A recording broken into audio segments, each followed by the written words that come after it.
오늘 우리가 함께 읽을 말씀 창세기 5장, 마태복음 5장, 에스라 5장, 사도행전 5장 말씀입니다. 자, 오늘 우리가 함께 나눌 주제는 동행입니다.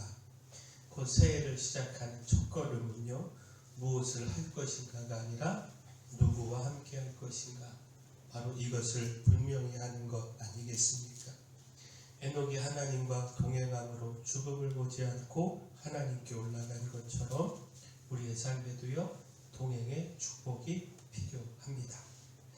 따라서 오늘 말씀을 통해서 어떻게 주님과 동행하며 살아갈 것인지 함께 나누고자 하는데, 창세기 5장은요, 아담에서 노아까지 이르는 계보를 기록하면서 죄로 인한 그 죽음이 인류의 결론이 되었음을 보여주고 있습니다. 곧 몇 세를 살고 죽었더라, 이 표현이 반복되고 있는데, 이는 죄 아래 있는 인생의 비극을 보여주고 있습니다. 근데 주목할 것이 에녹 앞에서는 이 표현이 사라진다는 겁니다. 하나님과 동행한 이 에녹에게는 죽었더라가 아니라 하나님이 그를 데려가심으로 세상에 있지 아니하였더라. 창세기 5장 24절 말씀 보면, 에녹이 하나님과 동행하더니 하나님이 그를 데려가심으로 세상에 있지 아니하였더라. 에녹은 300년을 하나님과 동행하는 삶을 살았고요, 그 동행의 은혜가 죽음이라고 하는 피할 수 없는 운명을 이기게 했습니다. 죄로 인해 누구도 죽음을 피할 수 없지만 하나님과의 동행 속에서 주어지는 그 생명의 은혜는 죽음조차 넘어서게 한다라는 겁니다.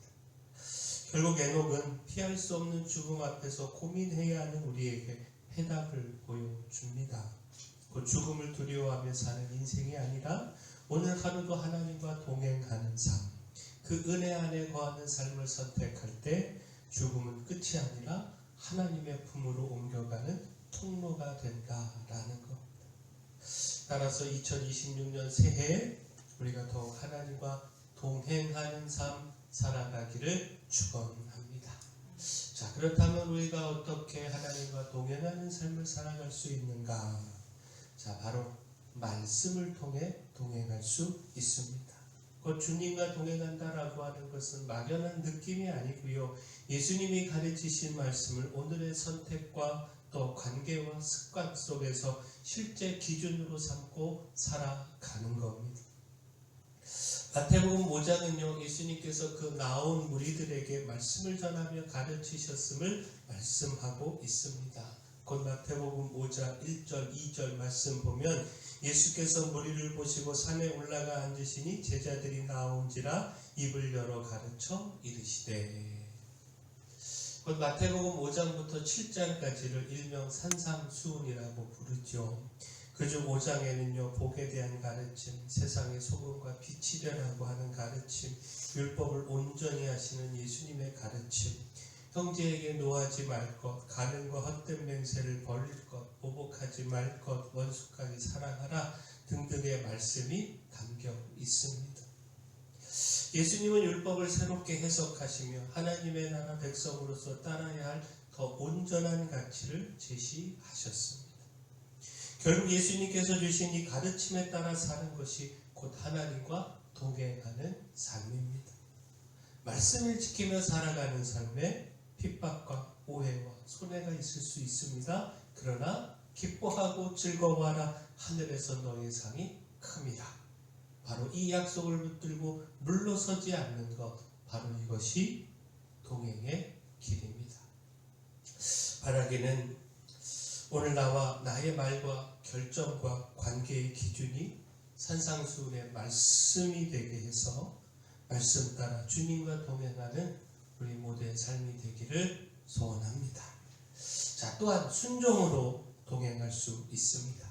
그 말씀을 아는 것에서 그치지 않고요, 그 말씀에 순종하는 것이 진정한 동행입니다. 그리고 동행은요, 형편이 허락할 때만 하는 것이 아니라 형편을 넘어서 말씀 따라 다시 일어나는 것, 이것이 진정 순종입니다. 에스라 5장은요, 성전 재건 공사를 다시 시작했음을 전하고 있습니다. 성전의 기초만 놓인 채 사마리아 사람들의 방해와 또 포로에서 돌아온 그 백성들의 삶의 어려움 때문에 공사가 멈춰졌고요.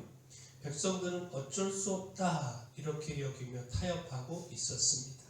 그러나 선지자들의 말씀을 통해 책망과 위로를 들은 이후에 스알디엘의 아들 수룹바벨과 요시닥의 아들 예수와 그리고 백성들이 다시 일어나 성전을 건축하기 시작했습니다.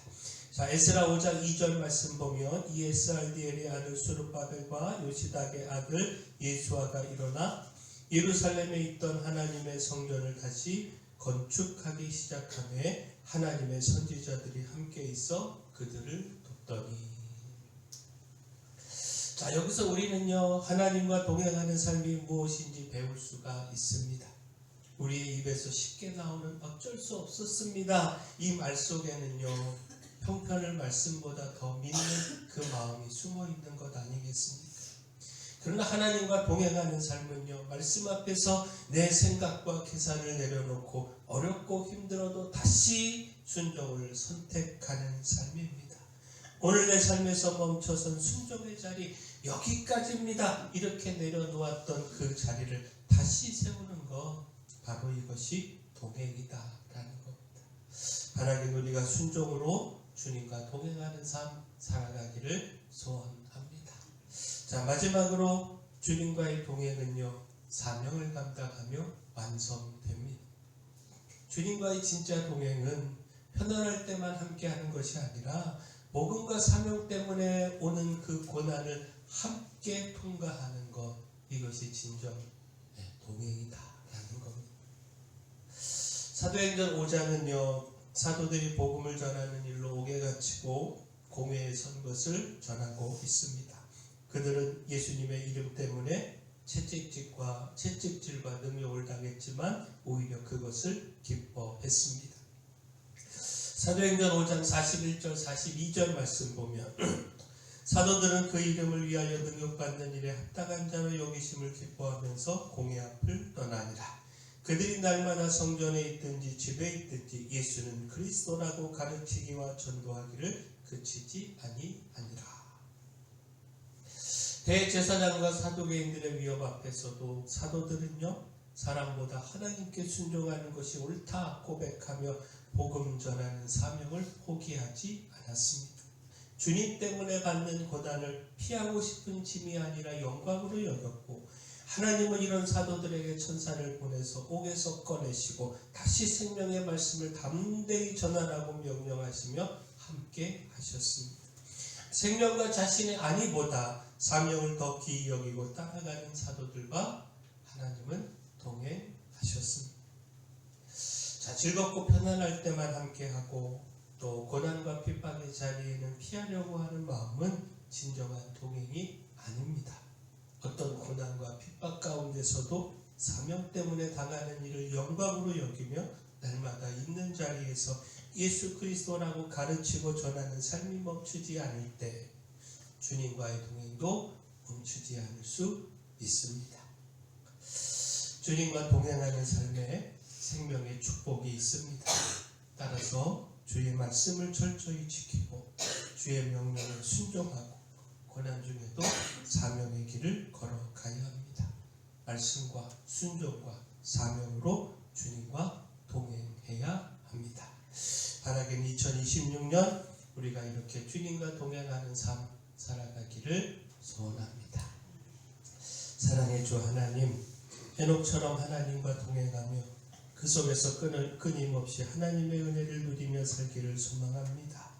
핍박과 고난 중에도 주님 말씀 지키고 순종하며 주님을 위해 받는 핍박으로 기뻐하고 하늘의 상급을 소망하게 하여 주시옵소서.